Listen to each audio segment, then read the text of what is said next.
ओम सच्चिदानंदरूपाय विश्वोत्पत्त्यादिहेतवे तापत्रय विनाशाय श्रीकृष्णाय वयं नमः।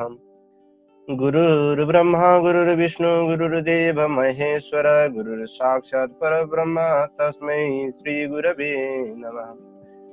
जय परकृपा करहि जन जानी कवियुर वै भानी मोरी सुधारी सो सब भांति जासु कृपा नहीं कृपा गाद्यो मरे नमो परमात्मा नमः। कृष्णचंद्र भगवान की जय हो। भागवत जय हो जय हो जय हो जय हो जय हो। अब हामी आज यो भागवत परिचर्चा गर्ने क्रममा श्रीमद् भागवतको महात्म्यको 5औं अध्यायसम्म कथा विस्तार भइसकेपछि 6औं अध्यायको कथा विस्तारलाई अगाडि बढाउन जाँदैछौँ। 6औं अध्यायमा अब 5औं अध्यायसम्मका विषयवस्तुहरू 5औं अध्यायमा समाप्ति हुन्छन्। यहाँ चाहिँ 6औं अध्यायमा आएर जोडिँदैनन् यी प्रसङ्गहरू। अब 6औं अध्यायमा के छ त? 6औं अध्यायको कथामा चाहिँ केमा आधारित छ भन्दा 6औं अध्याय चाहिँ सप्ताह विधि के हो त? सप्ताह श्रवण गर्ने जुन विधि छ, सप्ताह लगाउने विधि अथवा सप्ताह गर्ने विधि के हो, गर्दाखेरि कसरी गर्नुपर्छ, त्यहाँ कोलाई बोलाउनु पर्छ, पण्डित कस्ता को कस्ता, सबै अब यहाँ सम्पूर्ण कुराहरू बताइएको छ सप्ताह गर्ने विधि है। तसर्थ जाउँ। कसले भन्दै हुनुहुन्छ भन्दा कुमारा उचु कुमारहरू भन्दै हुनुहुन्छ। तते सम्प्रवक्ष्याम सप्ताह श्रवणे विधिं सहायैर्वसुभिश्चैव प्राय साध्यो विधि स्मृतः।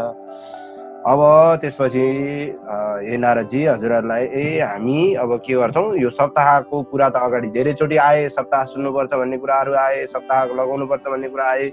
त्यसको लागि के गर्नुपर्छ भन्दा सप्ताह आयोजना गर्न पहिला धेरै धन सम्पत्तिहरू जम्मा गर्नुपर्छ र धेरै मानिसहरूको पनि सहयोगको जरुरी हुन्छ। यहाँ एक्लैले आँटेर मात्रै सप्ताह हुँदैन। सहायैर वसुभिश्चैव, सहायता गर्नेवाला र वसुभी अर्थात् धन सम्पत्तिहरू, अब ती कुराहरूको चाहिँ जम्मा गरेपछि मात्र सप्ताह लगाउने कुरा सोच्नु पर्दछ। सर्वप्रथम के गर्नु पर्यो? दैवज्ञम त समाहुय मुहुर्तम पृच्छ यत्नतः। दैवज्ञ भनेको ज्योतिषीलाई बोलाएर मुहुर्तलाई पृच्छ त यत्नतः, एकदम मेहनत गरेर चाहिँ ज्योतिषीलाई चाहिँ के गर्न लगाउनु पर्यो भन्दा भागवतको मुहुर्त निकाल्न लगाउनु पर्यो। यहाँ चाहिँ समस्या चाहिँ के हो भने मुहुर्तम पृच्छ त यत्नतः, यत्नपूर्वक एकदम विस्तारपूर्वक एकदम कठिन त्यो जुन सप्ताह लगाउने छ त्यसमा चाहिँ कठिनाइको समय नआओस्, कठिन नहोस्, त्यसमा चाहिँ विघ्न नहोस् भन्नको लागि ज्योतिषीलाई चाहिँ के गर्नु पर्यो? ज्योतिषीलाई बोलाएर अथवा ज्योतिषीकोमा गएर कसरी हुन्छ त्यो भागवत लगाउने उत्तम साइज चाहिँ पहिला जुराउनु पर्यो। विवाहे यादृशम वित्तम तादृशम परिकल्पित। अब फेरि यहाँ के प्रश्न आउन सक्छ, अब कति धन सम्पत्ति त जम्मा गर्ने, कति जम्मा गर्ने त भन्दा विवाहे यादृशम वित्तम तादृशम परिकल्पित। एउटा विवाहमा जति सम्पत्ति आफूले खर्च गर्न सकिन्छ त्यति भए पुग्छ, त्यहाँभन्दा धेरै चाहिँदैन। विवाह अब कसैले भन्दा कसैले विवाह चाहिँ ठुलो बडेमा धुमधामको गर्न सक्ने क्षमता छ भने सप्ताह पनि त्यही धुमधामको गर्नु पर्यो। होइन कसैको चाहिँ होइन, विवाह चाहिँ त्यत्रो ठुलो गर्न सक्ने अवस्था छैन, विवाह चाहिँ मैले ठुलो गराउने अवस्था छैन, म सानो विवाह गराउन चाहिँ योग्य छु भन्ने लाग्छ भने सप्ताह पनि सानो लगाउनु पर्यो। तर झुक्याउने कुरा चाहिँ होइन यहाँ, किनकि आफ्नो औकात जस्तो छ, भनौँ आफ्नो अवस्था जस्तो छ, औकात भन्दा पनि आर्थिक स्तर कस्तो छ त्यो अनुसार स्तर हो। औकात भन्ने शब्दलाई चाहिँ अलिक फरक अर्थ बुझ्ला फेरि, त्यही भएर आफ्नो स्तर कस्तो त्यही अनुसारको चाहिँ कथाको चाहिँ गर्नुपर्छ। कथा आरम्भको लागि चाहिँ कुन नवस्य अश्विनोजौ, अब यहाँ कुन महिना चाहिँ एकदम ठिक छ भन्दा भदौ, असोज, अनि मार्गशीर्ष, कार्तिक होइन, अनि मङ्सिर, मार्गशीर्ष, मङ्सिर, असार र साउन गरेर यी 6वटा महिना है। नव भनेको भदौ, नवस्य भनेको भदौमा होइन, नवस्य भदौको अथवा नव भनेको भदौ, अश्विन भनेको असोज, अनि मार्गशीर्ष भनेको शिर, त्यहाँ होइन अश्विनोजौ छ नि, अजौ छ हो, त्यो भनेको कार्तिक। अश्विनोजौ अश्विनोजौ भनेको कार्तिक, असोज र कार्तिक, अनि मार्गशीर्ष भनेको मङ्सिर। यहाँ ध्यान दिनुपर्छ है, यी महिनाहरू यो इम्पोर्टेन्ट छ। अनि सूची भनेको असार है, अनि फेरि नभा भनेको साउन। नभा यी 6 महिना चाहिँ विशिष्ट प्रकारले भागवत लगाउनको लागि मोक्ष प्रदान गर्नेवाला खालका महिनाहरू हुन् भागवत लगाउँदाखेरि। मासानाम विप्रहेयानि तानि त्यज्यानि सर्वथा। जुन कथारम्भका लागि जुन माथि भनिएका 6 महिनाभन्दा बाहेकका यदि कुनै चाहिँ भद्रा व्यतिपात आदि कुयोग परेका छन् भने तीहरूलाई र ती महिनाहरूलाई चाहिँ के गरिदिनुपर्छ, त्याग दिनुपर्छ, त्यो महिनाहरूलाई लिनु हुँदैन होइन। भद्रा व्यतिपात आदि गरेका कुयोग परेको छ भने त्यसमा पनि ती माथिकै महिनामा भए पनि ती पनि त्याग दिनुपर्छ। सप्ताह यज्ञ गर्दाखेरि चाहिँ एकदम सबैले उत्साहपूर्वक एकदम सबैजना मिलेर गर्नुपर्छ। एउटैले मात्रले सप्ताह आयोजना हुन सक्दैन र सफल हुन पनि सक्दैन। देशे देशे तथा सियम वार्ता प्रेष्य प्रयत्न त यो कुरा इम्पोर्टेन्ट छ, त्यही भएर यसलाई अलिक श्लोकमा हेर्दै जाउँ है। भविष्यति तथा छात्र आगन्तव्यम कुटुम्बी। अब यसै गरी एकदम प्रयत्नपूर्वक एकदम देशमा कथा हुँदैछ, यो ठाउँमा चाहिँ कथा हुँदैछ हाम्रो ठाउँमा भनेर चाहिँ एकदम टाढा टाढासम्म समाचार पठाउनु पर्छ अरे। समाचार चाहिँ भनेको एकदम टाढा टाढा रहने प्रचार प्रसार गर्नु पर्यो परिवहन। अनि उहाँहरूलाई समाचार पठाउँदा चाहिँ सपरिवार आउनुहोस् है चुल्ले निम्तो हजुरहरूलाई भनेर चाहिँ आगन्तव्यम कुटुम्बी कुटुम्बले सहित भएर चाहिँ आउनुहोस् है, सपरिवार आउनु होला भनेर चाहिँ समाचार पठाउनु पर्यो। धुरे हरिकथा केचित धुरे चाच्युति कीर्तनः। अब स्त्रियः शूद्रादयो ये च तेषां बोधो यतो भवेत्। अब यो चाहिँ यहाँ चाहिँ के हुँदैछ भन्दा एकदम टाढा टाढाबाट आउने मानिसहरूको लागि चाहिँ के गर्नु पर्यो, यहाँ बस्ने आदि कीर्तन आदिको व्यवस्था पनि गर्नु पर्यो, कीर्तन आदि गर्ने व्यवस्था पनि गर्नु पर्यो। स्त्री शूद्रहरूले पनि भगवानको यो कथा श्रवण गर्ने ठाउँ व्यवस्था मिलाउनु पर्यो। स्त्रीहरूको लागि एउटा, शूद्रहरूको लागि एउटा अनि गर्ने व्यवस्था मिलाउनु पर्यो। तिनीहरूका लागि पनि सबैलाई चाहिँ बस्ने खाने व्यवस्था, सुत्ने व्यवस्था अनि कीर्तनमा नाच्ने आदि व्यवस्थाहरू सबैलाई गर्नु पर्यो। ठाउँबाट चाहिँ भरि विष्णुका भक्तहरू आउने हुनाले विष्णुका भक्तहरूलाई विरक्तहरूलाई छुट्टा छुट्टै सबैजनालाई व्यवस्था गर्नु पर्यो। हरि कीर्तनमा रुचि राख्नेहरूलाई छुट्टै व्यवस्था गर्नु पर्यो। सबैलाई चाहिँ अहोरात्र खटेर निमन्त्रणा पठाउनु पर्यो। कसलाई भन्दा ती माथि आएका कुराहरू, स्त्री शूद्र विष्णु भक्त विरक्त अब सबै हरिका भक्तहरू। अब भजन कीर्तन टोली पनि भनेर चाहिँ हरि कीर्तन अच्युत कीर्तनवाला कीर्तन टोलीहरूलाई पनि बोलाउनु पर्यो, छोड्नु भएन है। सबैलाई निमन्त्रणा गर्नु पर्यो। सताम समाजो भविता सप्तरात्र सुदुर्लभ। अब चिठी कसरी लेख्ने त, सप्ताहको निमन्त्रणा कार्ड कसरी लेख्ने भन्दाखेरि अब यहाँ यी निमन्त्रणा कार्डको यो के भनेदेखि यसलाई के भन्छ, अब निमन्त्रणा कार्डको चाहिँ एउटा अब फर्मेट भनौँ, यहाँ फर्मेट अब इङ्ग्लिसमा फर्मेट भन्छ। अब निमन्त्रणा कार्ड चाहिँ कस्तो हुन्छ भन्दा यहाँ चाहिँ हाम्रो चाहिँ यस ठाउँमा यो मितिमा 7 दिनसम्म एकदम अपूर्व रस, एकदम पहिला कहिले नभएको एकदम बहुत दिव्य कथा, भगवानको अपूर्व रसमय कथा वाचन हुँदैछ। अनि हजुरहरू अत्यन्त यहाँ दुर्लभ सन्तहरूको सज्जनहरूको भेला पनि हुँदैछ। यहाँ दुर्लभ धेरै टाढा टाढादेखि सन्तहरू पनि आउँदै हुनुहुन्छ। त्यसैले तपाईँहरू चाहिँ के गर्नुहोस्, यो कथामा चाहिँ आउनुहोस्। अनि त्यसैले तपाईँहरू चाहिँ त्यो भागवत कथा सुन्नको लागि आउनुहोस्। यहाँ चाहिँ अपूर्व रसमय कथा हुँदैछ। भागवत कथाका रसिक जोहरू हुनुहुन्छ उहाँहरू पनि आउँदै हुनुहुन्छ। भागवत कथा रूपी अमृत पान गर्नको लागि सबैजना आउँदै हुनुहुन्छ। हजुरहरू पनि यदि भागवत कथा सुन्न इच्छुक हुनुहुन्छ, यदि हजुरहरूलाई पनि छ भने हजुरहरू सपरिवार पाल्नु होला। त्यसैले अनि त्यो कथा सुरु हुनुभन्दा अगाडि नै आउनु होला। यहाँ छिट्टै शीघ्रमा आया त एकदम छिटो नै आउनुहोस् यहाँ, किनभने त्यो जुन बेला सुन्ने हो त्यति बेला आउँदा त बाटोमा केही विघ्न हुन सक्छ, आइपुग्नु ढिला हुन सक्छ, हजुरलाई छुट्न सक्छ। त्यसैले अगाडिदेखि नै आउनुहोस्। हजुरहरूको लागि बस्ने आदि व्यवस्थाहरू सबै मिलाइएको छ भनेर मिलाउनु पनि पर्यो, भनेको अगाडि नै मिलाउनु पर्यो भनिसकिएको छ होइन। हजुर। अनि पत्र अब निमन्त्रणा कार्डको फर्मेट चाहिँ यस्तो छ होइन। अनि यदि हजुरहरूलाई 7 दिनै यदि अनुकूल भएन भने पनि 1 दिनको लागि भए पनि हजुरहरूले जसरी भए पनि पाल्नु होला भनेको यहाँ एकदम रिक्वेस्ट के हर्टली भन्छ नि, एकदम भित्र हृदयदेखि नै एकदम चाहेर चाहिँ निमन्त्रणा त्यो पत्र तल्लेखन मिति पत्र भनेर भन्छ, त्यो पत्र चाहिँ लेखेर चाहिँ पठाउनु पर्यो। त्यति बेला पनि त्यो पत्र पठाउने चलन चाहिँ रहेछ र अहिले पनि त्यो छँदैछ होइन। एवमा कारणम तेषां कर्तव्यम विनयेन च। यस प्रकार कथा रसिकहरूलाई अत्यन्त नम्रतापूर्वक एकदम विनम्र भएर कथाको निमन्त्रणा पठाउनु पर्दछ। कथा सुन्नका लागि टाढा टाढाबाट आउने मानिसहरूको लागि एकदम बस्ने खाने त्यहाँ आदि जे जति ती 7 दिनमा आवश्यक पर्ने व्यवस्थाहरू चाहिँ पूर्व पहिल्यै मिलाइसक्नु पर्छ। त्यो व्यवस्थाहरू पहिल्यै तयारी गर्नुपर्छ। तीर्थे वापी बने वापी गृहे वा श्रवणम मतम। तीर्थमा होस्, वनमा होस् र घरैमा होस्, कथा गर्नु जहाँ कथाको श्रवण गर्दा पनि त्यो राम्रो भनिएको छ, त्यसलाई चाहिँ राम्रो मानिएको छ। तीर्थमा गरे पनि, हजुर घरमा गरे पनि, वनमा गरे पनि त्यो चाहिँ हुनु जरुरी छ। तर के गर्नु पर्यो, विशाला वसुधा यत्र कर्तव्यम तत्र कथातलम, कथा गर्ने ठाउँ चाहिँ कस्तो हुनु पर्यो, विशाल एकदम ठुलो ओपन ठाउँ के, ओपन ठुलो ठाउँ हुनु पर्यो, जहाँ जो कोही पनि आएर कथा सुन्नको लागि बस्न योग्य होस्। विशाला वसुधा एकदम ठुलो विस्तृत फैलिएको भूमि भएको ठाउँ भनेको है।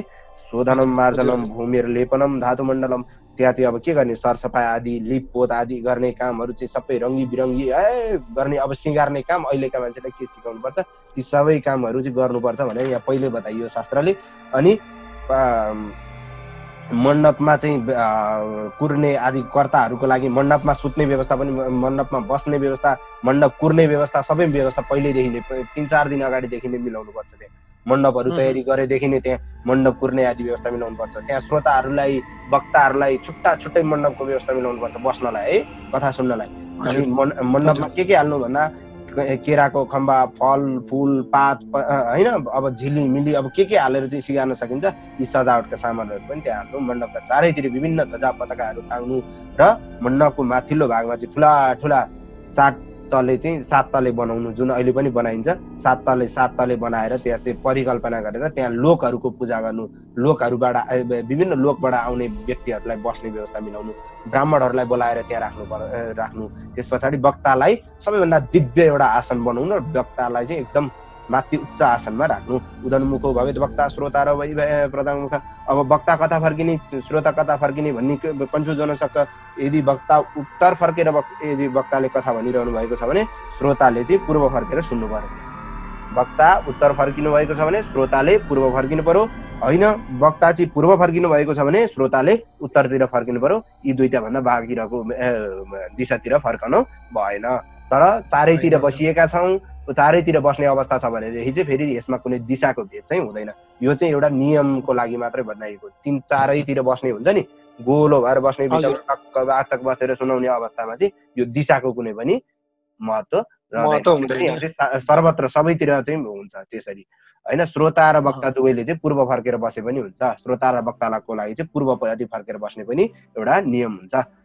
देशकाल जान्ने विद्वानहरूले, शास्त्रहरूले यस्तै यस्तै नियमहरू बताउनु भएको छ। विरक्तो वैष्णव विप्र वेद शास्त्र विशुद्धकृत, एकदम वेद वेदान्त अन्य शास्त्रहरूको चाहिँ एकदम प्रष्ट व्याख्या गर्न सक्ने। अब वक्ता कस्तो हुनुपर्छ हेर्नु है, यहाँ हेर्नुहोस्। हजुर हजुर, वेद वेदान्त चाहिँ पढेको, अन्य शास्त्रहरूको पनि एकदम अध्ययन गर्ने, स्पष्ट व्याख्या गर्न जान्ने, अनि लोभ लालच नभएको, दृष्टान्त दिनलाई अत्यन्त सिपालु दृष्टान्त दि बुझाउन सक्ने, विवेकी पनि हुनु पर्यो। अनि आसक्ति भनेको फिटिक नगर्ने, आसक्ति नगर्ने, लोभ लालच नगर्ने। हेर्नु यहाँ हेर्नु है, एकदम लोभ लालच नगर्ने, विरक्त एकदम वैरागी पनि हुनु पर्यो। यहाँ वैरागी पनि हुनु पर्यो, विष्णु भक्त पनि हुनु पर्यो। ब्राह्मणलाई र भागवत कथा यस्तो विष्णु भक्त ब्राह्मणलाई र भागवतलाई चाहिँ त्यहाँ भागवत कथाको लागि चाहिँ, भागवत लगाउनको लागि चाहिँ त्यहाँ वक्तालाई चाहिँ वरण गर्नुपर्छ। र वक्ताको सहायताका लागि अर्को सहयोगी पनि सेम क्वालिटीको यस्तै खालका यस्तै उसमा चाहिँ अर्का पनि जुन वक्ताको छेउमा पनि व्यवस्था गर्नुपर्छ। वक्तु पार्श्वे सहायार्थम मन्यस्थाप्य तथाविधः, माथि जुन बताइयो यो दुईटा श्लोकमा विरक्तो वैष्णव विप्र आदिबाट हो। अनि त्यस्तो चाहिँ त्यस्तै खालको दुईटा भनेको उपवाचक भन्छौँ अहिले हामी, उपवाचक पनि चाहियो। अब यहाँ के गर्ने भने कस्ता वक्ता चाहिँ हुनु हुँदैन भन्ने विषयमा चाहिँ यहाँ बताइएको छ। विभिन्न धर्मको चक्करमा परेका होइन, अब विभिन्न उसमा चाहिँ धर्म भनेर अधर्मका चक्करमा परेका, स्त्री लम्पट पाखण्डी यदि त्यस्ता छन् भने पण्डितै भए पनि त्यस्ता व्यक्तिलाई चाहिँ भागवतको वाचकको रूपमा वरण गर्नु हुँदैन। त्यो पण्डित होस् या चाहे जतिसुकै होस्, उसले चाहिँ भागवत वाचन गर्ने अधिकार छैन। वक्ता छौरम प्रकर्तव्यम दिना दरवाक व्रताप्तै, वक्ताले र श्रोताले या दुवैजनाको लागि नियम बताइएको छ। वक्ता र श्रोता दुवैजनाले एक दिन पहिले नै मुण्डन गर्नुपर्ने छ। बिचमा गएर मुण्डन आदि, कपाल खौरने, नङ काट्ने, दाढी काट्ने आदि कर्महरू गराउनु हुँदैन। त्यो गर्नु छ भने पूर्व पहिला 1-2 दिन अगाडि नै गर्नु पर्यो। वक्ताले र त्यो व्रत ग्रहण जो भागवत सुन्न बसिरहनु भएका श्रोता जुन कर्ता हुनुहुन्छ, मुख्य कर्ता, उहाँहरूले दुवैजनाले यदि दाढी काट्ने, कपाल काट्ने, नङ काट्ने आदि आफ्नो शरीरका छेदनहरू गर्ने छ भने त्यो पहिले नै गर्नु पर्दछ, त्यो गरेर बस्नु पर्यो। बिचमा गएर चाहिँ गर्छु भनेर मिल्दैन होइन। कर्ताले चाहिँ अरुणोदय भनेको सूर्योदयदेखि नै शौच आदि कर्ममा निवृत्ति भएर एकदम आफूलाई चाहिँ कम्फर्टेबल कसरी हुन्छ, कुन शौचले चाहिँ स्नान आदि गरेर सबै संक्षिप्त संक्षिप्त सन्ध्या पनि गर्नु पर्यो, संक्षिप्त आफ्नो नित्य कर्म पनि छोड्नु भएन, शौच आदि क्रियाबाट निवृत्ति पनि हुनु पर्यो। अब चाहिँ आनन्द छ, ल म जति बेर बसे पनि जति बेर कथा सुने पनि म एकदम ढुक्कले सुन्न सक्छु भनेर कुनै विघ्न बाधा नहुने गरी गर्नु पर्यो। त्यसमा विघ्न बाधा नहोस् भन्नको लागि फेरि के गर्नु पर्यो, गणेशजीको चाहिँ विधिपूर्वक पूजा गर्नु पर्यो, गणेशजीको चाहिँ विधिपूर्वक आराधना गर्नु पर्यो। त्यसपछि पितृहरूलाई तर्पण दिने आदि काम पनि गर्नुपर्दछ र ती पितृहरूलाई तर्पण दिने आदि काम गरेर सुन्दर एउटा मण्डल बनाएर त्यहाँ भगवान नारायणको स्थापना गरेर होइन, भगवान कृष्णलाई प्रार्थना गरेर नारायणलाई प्रार्थना गरेर मन्त्रोच्चारण पूर्वक 16 क्रमशः पूजा अर्चना आदि गर्नुपर्ने जुन विधि छ त्यो पूजा अर्चना गर्नु। अनि पूजा समाप्ति भए पश्चात प्रदक्षिणा नमस्कार आदि गर्नु र स्तुति गर्नु। के भनेर स्तुति गर्नु, संसार सागरे मग्नम दीनमां करुणानिधे कर्म मोह गृहीतांगम मामुद्धर भवार्णवाद। हे करुणाका खानी, हे दयाका खानी, हे भगवान, हे यो संसार रूपी सागरमा डुबिरहेको म अत्यन्त दुखी छु, यो संसारदेखि म पीडित छु, ग्रसित छु। त्यसैले मलाई यो कर्म मोह रूपी जुन ग्रन्थि छ, कर्म मोह रूपी यो जुन गोही छ अथवा कर्म मोह रूपी यो जुन मलाई समात्ने यो जुन काल छ त्यसबाट चाहिँ मेरो उद्धार गरिदिनुहोस्। त्यस पछाडि श्रीमद् भागवत स्यापी तथा पूजा प्रयत्न, त्यस पछाडि श्रीमद् भागवतको पूजा त्यहाँ प्रयत्नता यत्नपूर्वक गर्नुपर्दछ र भागवतको पूजा अर्चना गरेर धूप दीपादि सामग्रीहरूले, नरिवल फुल माला आदि सामग्रीहरूले लिएर एकदम एकचित्त रहेर ततस्तु श्रीफलम धृत्वा नमस्कारम समाचरित। त्यस पछाडि एउटा नरिवल फुल फल अब जे जस्तो सम्भव छ त्यो सामग्री लिएर प्रार्थना गर्नु र भन्नु। के भन्नु, श्रीमद्भागवताख्योऽयं प्रत्यक्ष कृष्ण एव हि स्वीकृतोऽसि मया नाथ मुक्त्यर्थं भवसागरे मनोरथो मदीयोऽयं सफलः सर्वथा त्वया निर्विघ्नेनैव कर्तव्यो दासोऽहं तव केशव। हे भागवत ग्रन्थमा चाहिँ रहनुभएका हे कृष्ण प्रत्यक्ष भगवान स्वरूप हजुर नै हुनुहुन्छ। यो भागवत चाहिँ प्रत्यक्ष वाङ्मय मूर्ति भगवान कृष्णको भएका कारण यो भागवतको पूजा होइन, मैले प्रत्यक्ष भगवान कृष्णको पूजा गरिरहेको छु। यो भवसागरबाट चाहिँ मोक्ष प्रदान गर्न सफल यो जुन सामर्थ्यवान यो जुन भगवानको वाङ्मय मूर्ति यो जुन भागवत छ, मलाई चाहिँ मेरो मनोरथलाई निर्विघ्नतापूर्वक सफल पारिदिनुहोस्। हे केशव, म हजुरको सेवक हुँ। हे नारायण, म हजुरको सेवक छु, म हजुरको दास हुँ। यो भागवतको चाहिँ ज्ञान चाहिँ मलाई प्राप्त गराएर यो भवसागरबाट तारिदिनुहोस् भनेर यसरी भन्नु पर्यो। एवं दिनवचः प्रोच्च वक्तारम चात पूजयेत्। त्यस्तै प्रकारले वक्ताको पनि विधिपूर्वक पूजा गर्नु। पूजा अर्चना सकिसकेपछि वस्त्र गहना, अब के कस्तो वस्त्र भूषण आदि भनेको छ, वस्त्र गहना आदि के कस्तो छ त्यो वक्तालाई टक्राउनु पर्ने कुराहरू टक्राउनु, वक्ताको पनि अनि त्यसै गरी फुल आदि लिएर फलफुलहरू लिएर वक्ताको पनि प्रार्थना गर्नु। के भन्नु भन्दा, सुखरूप प्रबोधज्ञ सर्वशास्त्र विशारद एतत् कथा प्रकाशेन मदज्ञान विनाशाय। हे सुख, जसरी सम्झाउनमा चाहिँ बुझाउनमा चाहिँ सुखरूपी सुखदेव जस्तै हजुर हुनुहुन्छ, हजुरलाई चाहिँ सुखदेवको रूपमा हामीले हजुरलाई यहाँ स्थापना गरेका छौँ। अत्यन्त कुशल हुनुहुन्छ, अत्यन्त सर्वशास्त्र विशारद, हजुर चाहिँ सबै शास्त्रहरूमा चाहिँ विशारद पारङ्गत हुनुहुन्छ। हे सुखरूप हुनुभएका प्रत्यक्ष भागवतको चाहिँ वाचन गर्न रहनुभएका हे व्याख्याता, हे व्याख्याकर्ता अर्थात् हे व्यास, हजुरको चाहिँ म नमन गर्दछु भनेर र मेरो अज्ञानतालाई नाश गरिदिनुहोस्। मेरो चाहिँ यो भवसागरबाट तार्नको लागि यो भागवत कथा चाहिँ वाचन गरिदिनुहोस्, जसको कारणले मेरो मदज्ञान विनाशय, यसरी वाचन गरेर मेरो अज्ञानतालाई चाहिँ नाश गरिदिनुहोस् भनेर चाहिँ भनिदिने। तदग्रे त्यसरी प्रार्थना गर्ने। श्रीमद् भागवतको महात्म्य बताउने यो महात्म्य खण्डको 6औं अध्यायको 33औं श्लोकसम्म हामीले परिविस्तार गर्दै गर्दा अब अगाडि भन्नुहुन्छ के छ त अब भागवतको नियम। त्यसभन्दा अगाडिको भन्दा तदग्रे नियमः पश्चात, त्यसभन्दा अगाडिको पश्चात नियममा चाहिँ के छ 34 श्लोकमा है। तदग्रे नियमम पश्चात, त्यसभन्दा अगाडिको यो जो वक्ता छ उसले चाहिँ यजमानको उन्नतिको लागि, आफ्नो पनि उन्नतिको लागि 7 दिनसम्म यो वक्ताले चाहिँ के गर्नु पर्यो, एकदम यथाशक्ति एकदम जति सक्दो कठोर नियमको पालना, जति सक्दो नियमको पालना गरेर नियमलाई चाहिँ ग्रहण गरेर बस्नुपर्दछ र वक्ताको अगाडि बसेर कथा श्रवण गर्ने श्रोताले पनि त्यसै गरी नियमपूर्वक बस्नु पर्दछ। यहाँ दुवैजनाको लागि कल्याण चाहने यजमानले पनि नियमपूर्वक बस्नु पर्यो भने कल्याण चाहने यजमानले पनि नियमपूर्वक बस्नु पर्दछ। कसरी भन्दा 7 दिनसम्म, सप्तरात्रम यहाँ लेखिरहेको छ 7 दिनसम्म, एक दिनको मात्रै होइन 7 दिनकै कथा गर्नुपर्ने छ भनेर अर्को पनि यहाँ प्रमाण हामीले भेट्यौं हो। वर्णम पञ्च विप्राणम कथा भङ्ग निमित्तै। अब त्यस पछाडि कथामा विघ्न बाधा आदि नहोस् केही पनि भन्नको लागि 5 जना अन्य ब्राह्मणहरू, अब अन्य 5 जना ब्राह्मणहरूलाई वरण गर्नुपर्दछ, जसले भगवानको द्वादशाक्षर विद्या भनेको द्वादशाक्षरी मन्त्र ओम नमो भगवते वासुदेवाय यो जुन मन्त्र छ द्वादशाक्षरी मन्त्रलाई चाहिँ जप गराउनु पर्छ ती 5 जना ब्राह्मणहरूलाई।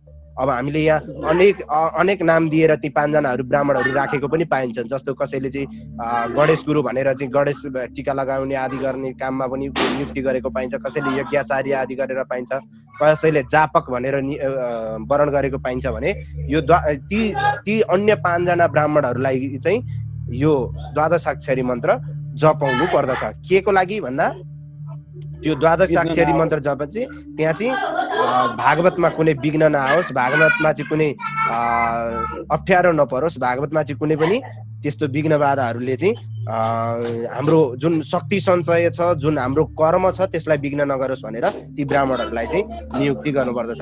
ब्राह्मणान् वैष्णवाश्च त्यस पछाडि ब्राह्मणहरूलाई वैष्णवहरूलाई त्यहाँ चाहिँ कीर्तन गर्नेहरूलाई सबैलाई पनि वरण गर्नुपर्दछ।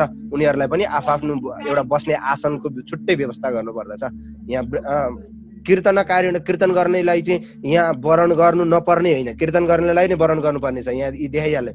अनि अन्य आउनु भएको कोही ब्राह्मणहरू छ भने उहाँहरूलाई पनि सकेसम्म पूजा अर्चना गरेर अतिथि सत्कार आदि सबैको गर्नु पर्यो लोकविद्या विधा गाएर।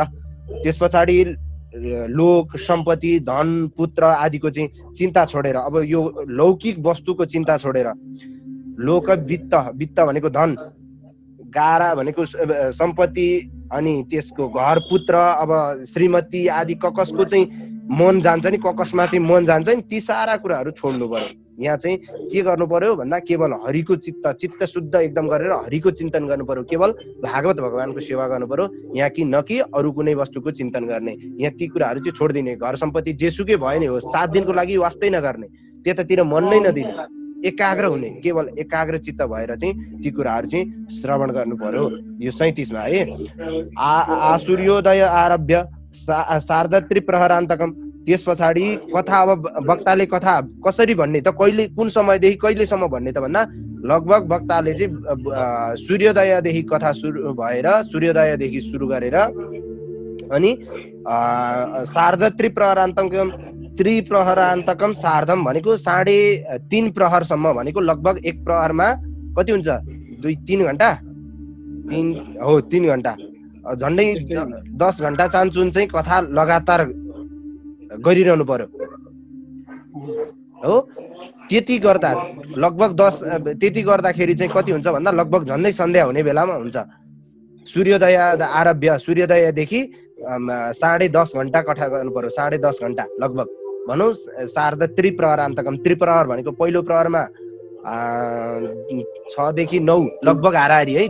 दिनमान घटाउँदाखेरि यो ज्योतिषमा दिनमानको आदिको कुरा आउँछ, त्यसलाई हिसाब गर्दाखेरि त छुट्टै निस्किन्छ, नत्र अन्दाजी भनेको 6 देखि 9 को पहिलो प्रहर, 9 देखि 12 दोस्रो प्रहर, 12 देखि 3 तेस्रो प्रहर, अनि त्यसको आधा अर्को प्रहर भन्दाखेरि सधैँ झन्डै 5-6 बजेसम्मको हाराहारी चाहिँ सामान्य दिनमानमा, तर त्यसमा दिनमान घटाएर छुट्टै है, त्यति गर्नुपर्छ। कथा विराम कर्तव्य मध्याह्ने घटिका द्वयम।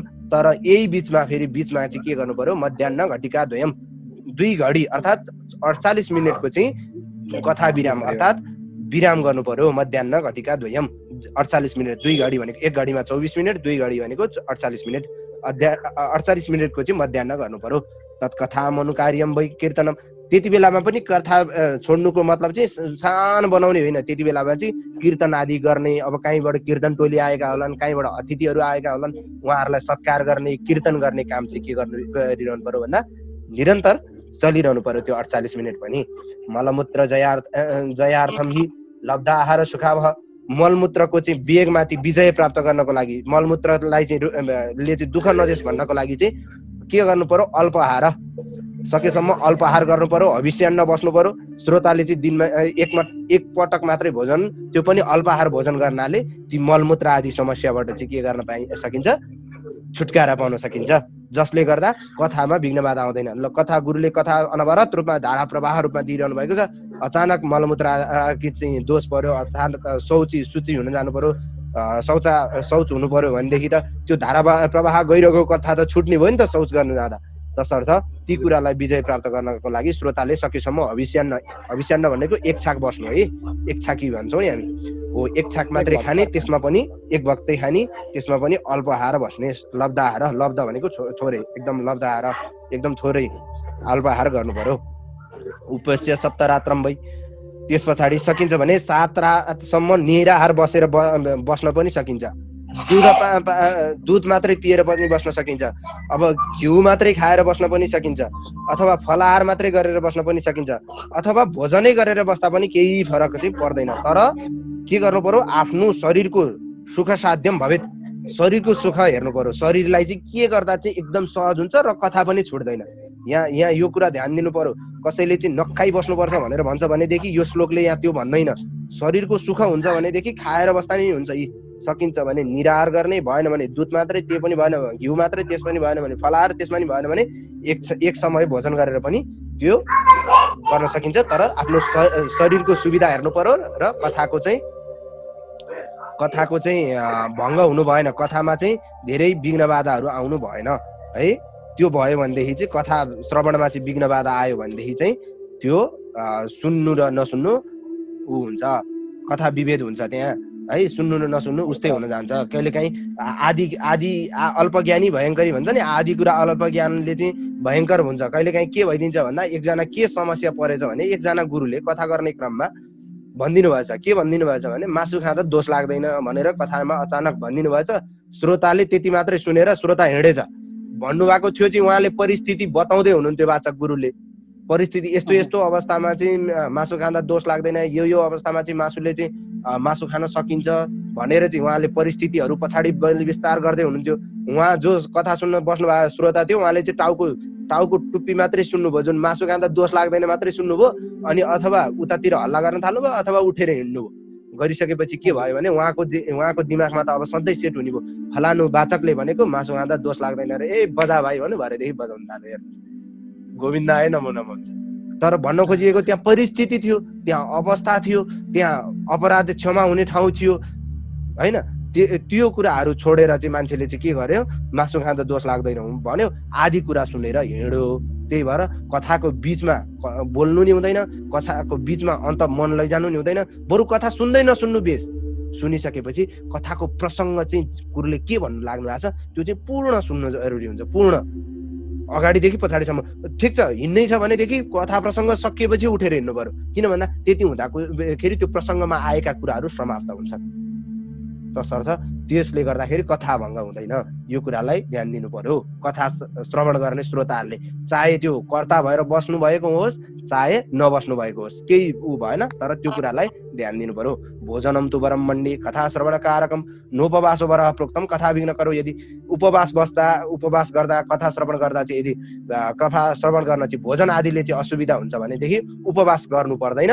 केही भोजन मस्त खाएर एकदम भरिपूर्ण भएर पनि कथा श्रवण गर्न हुन्छ भन्नाले कोही औषधि खानुपर्ने अवस्था होला, कसैलाई ग्यास्ट्रिकको समस्या होला, कसैलाई के को समस्या होला। यो त कलियुग हो नि त, कलियुग आयो घोर कलियुग। यो घोर कलियुगमा त जे पनि हुन्छ मान्छेलाई। अब कोही खाना बिना बाँच्नै नसक्ने होला, कोही खाना बिना बस्नै नसक्ने होला। त्यहाँमाथि कलियुगमा के भनिएको छ, कलौ अन्नगतः प्राण, कलियुगमा चाहिँ अन्नमा गएर चाहिँ प्राण बसेको छ। त्यसर्थ पनि यो कलियुगमा चाहिँ अन्न बिना त मान्छे रहनै सक्दैन। त्यस भएर कसैलाई चाहिँ उपवास गर्दा, कसैलाई व्रत बस्दा, कसैलाई एक छाक खाँदा मात्रै गाह्रो हुन्छ भने दुवै छाक खाऊ है। त्यसमा चाहिँ नोपवास हो, उपवास बस्नुपर्ने जरुरत छैन। सप्ताह व्रतिनाम पुंसाम नियमा शृणु नारद। त्यसपछि नियमपूर्वक सप्ताह सुन्ने मानिसहरूले नियमपूर्वक सुन्नु पर्यो। त्यसलाई चाहिँ विष्णु दीक्षा ग्रहण गर्नु पर्यो। विष्णु दीक्षा विहीनानाम नादिकारक कथा श्रवण। यदि विष्णु मन्त्र अथवा कुनै दीक्षा मन्त्र लिएको छैन भने चाहिँ उसलाई चाहिँ कथा श्रवण गर्ने अधिकार छैन। उसले चाहिँ यदि विष्णुमा समर्पण हुन कसैले जान्दैन भने, विष्णुलाई उसले कसैले मान्दैन भने, विष्णु भक्त यदि कोही छैन भने उसको लागि भने कथा श्रवण गर्ने कुनै पनि अधिकार छैन, कथा सुन्नको लागि उसलाई अधिकार छैन भनेर बताइएको छ है। ब्रह्मचर्यम अधः सुप्ति पत्रावल्यम च भोजनम। अब कथा व्रतमा बस्ने व्यक्तिले चाहिँ सकिन्छ भने ब्रह्मचर्यको पालन गर्नु पर्यो सकेसम्म। अब सकेसम्म यो त अब कठिनाइ झेल्नै पर्यो, केही पाउनको लागि केही त गुमाउनु पर्यो नि त। ब्रह्मचार्यलाई पालन गर्नु पर्यो, भुइँमा सुत्नु पर्यो, कथा सुनिसकेपछि पातको अब पातमा भनेको मतलब अहिलेको लागि हामीले टपरी आदिमा भनौँ, पत्रमा भोजन गर्नु पर्यो, थालमा भोजन गर्नु भएन। व्रत पालन गर्ने व्यक्तिले, व्रतालुले है ब्रह्मचार्यको पालन गर्नु पर्यो, भुइँमा सुत्नु पर्यो, कथा सुनिसकेपछि त्यो पत्र आदिमा टपरी आदिमा चाहिँ भोजन गर्नु पर्यो। द्विदलम मधु, अब के खानुहुन्छ के खानु हुँदैन भन्ने कुरा यहाँ आयो। यी द्विदल भनेको जुन चाहिँ फग्लेटा हुन्छ, द्विदल भनेको दाल खानु हुँदैन, ध्यान दिइरहनुहोस् है सप्ताह सुन्ने मान्छेले। मह पनि खानु भएन, तैलम तेल पनि खानु भएन, गरिष्ठान्नम भनेको गल्ने यस्तो गरिष्ठान्न भन्छ कि गलाइएको यस्तो पकाइदिएको त्यस्तो अन्नहरू, त्यस्तो पनि गरिष्ठान्न भोजन पनि गर्नु भएन। जुन चाहिँ गलेको भोजन अनि बासी भोजन अथवा राखिएको भोजन, यस्ता गरिष्ठान्न अन्न पनि गर्नु भएन। अनि भाव दूषित पदार्थ, यहाँ अर्को पनि भन्यो, भाव दूषित पदार्थ भनेको कस्तो भनेदेखि जस्तो हामी भन्छौँ नि मुला शब्दमा भाव दूषित हुन्छ होइन। यस्तै भाव दूषित हुने के भन्दा चाहिँ भाव दूषित हुन्छ शब्दमा चाहिँ भाव दूषित हुने अर्थ केमा लाग्छ, ती कुराहरू पनि सप्ताह व्रतीले चाहिँ खानु भएन। अनि परियुषितम बासी पदार्थ, जुन चाहिँ बासी अहिले बिहान पकाएर बेलुका पकाएको बिहान यस्तो टाइपले भनेको धेरै समय लामो समय चाहिँ राखेर बासी पदार्थहरू पनि भोजन गर्न हुँदैन भनिएको छ। कामम क्रोधम मदम मानम, काम क्रोध लोभ मोह मद मात्सर्य ईर्ष्या दम्भ, अब के छ द्वेष आदि चाहिँ सबै त्यागेर बस्न सक्ने मान्छेले मात्रै त्यो व्रतालु हुन सक्छ। त्यो कथा व्रतीले चाहिँ यी कुराहरू दूरै टाढैदेखि त्याग दियोस्, एकदम टाढै राखिदियोस्। कथा पुराण सुन्ने मान्छेले चाहिँ कामको क्रोधको घमण्डको मानको ईर्ष्याको कुनै दम्भको मोह केहीमा पनि गर्नु भएन, दोष आदि केही पनि गर्नु भएन। सबै शान्त एकदम शान्त हुनु पर्यो। केवल कथा मात्रैको जीवनमा केवल भगवानका चर्चाहरू मात्रै सुन्नु पर्यो, भगवानका चर्चाहरू मात्रै पढ्नु पर्यो, भगवानका चर्चाहरू मात्रै गर्नु पर्यो, कीर्तन आदि गर्नु पर्यो। यो कुरा यहाँ बताउनु खोजिएको। वेद वैष्णव विप्राणम, त्यस पछाडि जुन कथाव्रती हुनुहुन्छ, जो कथा सुन्ने श्रोता हुनुहुन्छ, उहाँले चाहिँ वेद, विष्णुभक्त, ब्राह्मण, गुरु र गाईको चाहिँ सधैँ सेवा गर्नु पर्यो, यिनीहरूको निन्दा गर्नु भएन। अनि स्त्री, राजा र महापुरुषहरूको कहिले पनि निन्दा नगर्नु। अब अझै भागवतमा त यिनीहरूको निन्दा गर्दै नगर्नु, अघि पछि पनि सकेदेखि निन्दा नगर्नु। के को? वेदको, विष्णु भक्तको, ब्राह्मणको, गुरुको, गाईको, राजाको र स्त्रीको। अनि महापुरुष, ठुला बडे महापुरुष भन्छौँ नि हामी, महापुरुषहरू भन्नुहुन्छ नि, जो चाहिँ युगमा एकचोटि जन्मिनुहुन्छ, त्यस्ता व्यक्तिहरूको चाहिँ निन्दा कहिले गर्नु हुँदैन। अब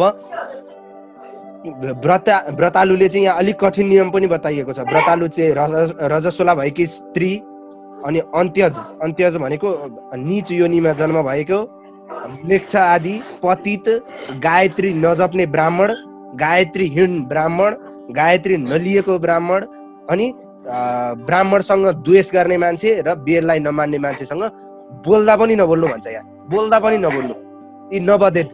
यहाँ हेर्नुहोस् त 39 श्लोकमा बोल्दा नि नबोल्नु त्यस्तो मान्छेसँग भनिदिन्छ सिधै है।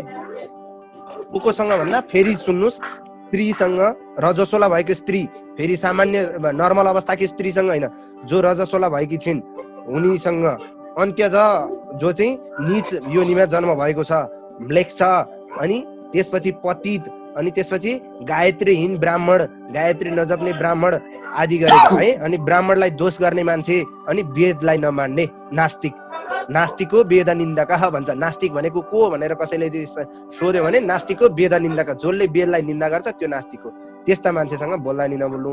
अब के गर्नु भन्दा सत्यम शौचम दया मौनम मार्जवनम विनयम यथा। त्यस पछाडि व्रतीले चाहिँ सत्य भाषण, एकदम सत्य बोल्नु पर्यो, असत्य कुरा बोल्नु भएन। कथा जो यजमान हुन्छ, जो कर्ता हुनुहुन्छ, उहाँले सत्य भाषण बोल्नु पर्यो, सत्य कुरा मात्रै बोल्नु पर्यो, अन्यथा बोल्नै परेन, नबोल्ने पर्यो। अनि पवित्रता, एकदम शुचि, एकदम पवित्रता रहनु पर्यो, एकदम पवित्र हुनु पर्यो। अनि दया हुनु पर्यो, उसमा चाहिँ भित्र दया हुनु पर्यो। अनि मौनता हुनु पर्यो, एकदम मौन, केवल मौन बस्ने, यो प्रसङ्ग हुनु पर्यो है। मौन बस्ने बाहेक दोस्रो उ नै छैन।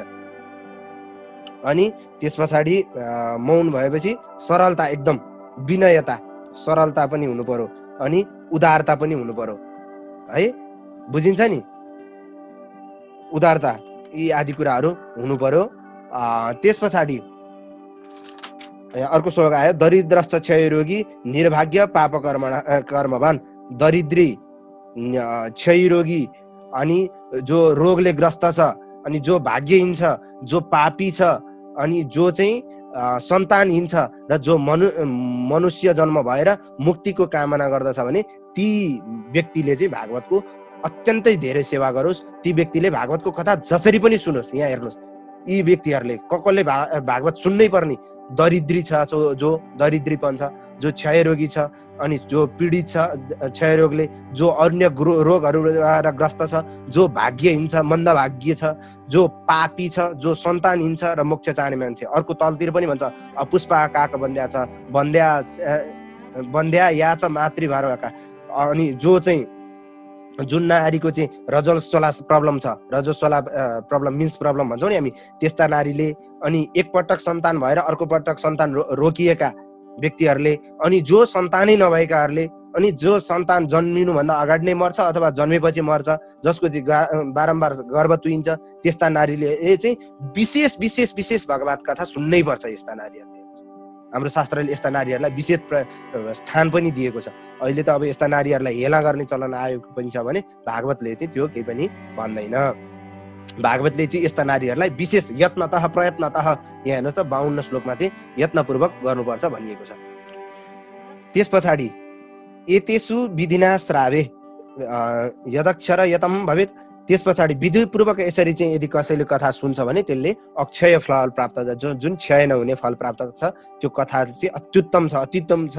जो दिव्य करोडौं यज्ञहरू, दिव्य 10,000 वर्ष गरिने यज्ञहरू जुन फल दिनेवाला छ, त्यो चाहिँ भागवतको यो सप्ताह सुन्नाले मात्रै प्राप्त हुन्छ। यी माथिका विशेषहरूलाई नछोडौँ है, यिनीहरूलाई चाहिँ विशिष्ट प्रकारले बोलाउँ पनि भनिएको छ यहाँ। एवं कृत्वा व्रत विधि, त्यस पछाडि यस प्रकारले चाहिँ व्रतको विधि पालन गरेर व्रतलाई चाहिँ अन्तिम दिनसँग एकदम सफलतापूर्वक समापन गर्नुपर्दछ। विशेष फलको इच्छा राख्ने व्यक्तिले कृष्ण जन्माष्टमी व्रतको पनि एकदम त्यो कृष्ण जन्माष्टमीको व्रत जसरी बस्छ त्यसै गरी यो भागवतको पनि व्रत गरेर समापन गर्नुपर्दछ। कृष्ण जन्माष्टमीको व्रत जसरी समापन गर्छ, उसले जसरी बसेर समापन गर्छ, त्यसै गरी बसिएको भनिएको छ। यही कृष्ण जन्माष्टमी व्रतमिदं कर्तव्यं फलकाङ्क्षी, एकदम विशेष फल चाहने मान्छेले त्यसै गरी पालना गर्नुपर्दछ। अकिञ्चनेषु वित्तेषु प्रायो नोध्यापनाग्रह, यदि जो कोहीसँग चाहिँ यो अवस्था छैन, अरू जो कोसँग केही अरू दिनेवाला केही छैन, कोही छैन, भागवत भगवानको चाहिँ उपासना गर्न चाहन्छ, भागवत भगवानको चाहिँ उद्यापन गर्न चाहन्छ भने त्यस्ता ब्राह्मणहरूको लागि चाहिँ भनौँ, केही नभएकाहरूको लागि, अथवा ब्राह्मण मात्रै होइन, जो कोहीको लागि चाहिँ केवल श्रवण नै उसको त्यो पूर्ण फल दिने हुन्छ। जसले त्यसको लागि चाहिँ के गर्नु पर्यो भन्दा निष्काम भावले सुन्ने वैष्णवहरूको लागि मात्रै। यदि कसैले कामना राख्छ भनेदेखि चाहिँ उसको लागि चाहिँ त्यो व्रतको उद्यापन गर्नु पर्यो है, उद्यापन गर्नुपर्छ। त्यहाँ उद्यापन नगरिकन मिल्दैन। तर जसले निष्काम भावले यदि सुन्छ र उसलाई चाहिँ धन सम्पत्ति परिवार संसार मोहमा चाहिँ यदि ऊ परेको छैन भने उसले कुनै पनि भागवत भगवानको उद्यापन गरिरहनु पर्ने जरुरत छैन।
यस्तै भिडियोहरूको लागि हाम्रो च्यानललाई सब्स्क्राइब गर्नुहोस् र फर्स्टमा भिडियो हेर्नको लागि बेल आइकनलाई अन गर्नुहोस्।